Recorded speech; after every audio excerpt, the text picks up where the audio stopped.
আসসালামু আলাইকুম ওয়া রাহমাতুল্লাহ।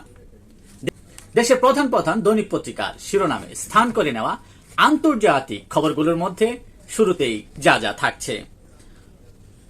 যুক্তরাষ্ট্রে ট্রাম্প পুতিন শান্তি বৈঠকে ইউক্রেনকে অন্তর্ভুক্ত করার দাবি ইউরোপের। ট্রাম্পের দূতের হাতে পুরস্কার তুলে দিল পুতিন।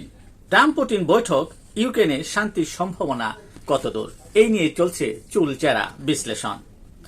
ইসরায়েলের গাজা দখলের বিরুদ্ধে একট্টা 20 মুসলিম দেশ, বিশ্বজুড়ে বিক্ষোভ, লন্ডনে গ্রেফতার 4 শতাধিক। ফিলিস্তিনিদের গাজা থেকে বাস্তুচ্যুত করায় লক্ষ্য নেতানিয়াহুর।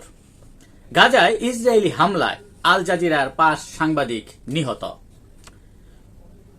1929 সালে ফিরবে বিশ্ব অর্থনীতির মহামন্দা। মরার উপর খাড়ার গা ট্রাম্পের শুল্ক নীতি। এই ছিল দেশের প্রধান প্রধান দৈনিক পত্রিকার শিরোনামে স্থান করে নেওয়া গুরুত্বপূর্ণ খবরগুলো, যা নিয়ে এতক্ষণ আপনাদের মাঝে উপস্থিত ছিলাম। আশা করি আপনাদের ভালোই লেগেছে।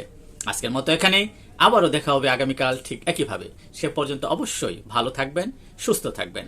আসসালামু আলাইকুম ওয়া রাহমাতুল্লাহ।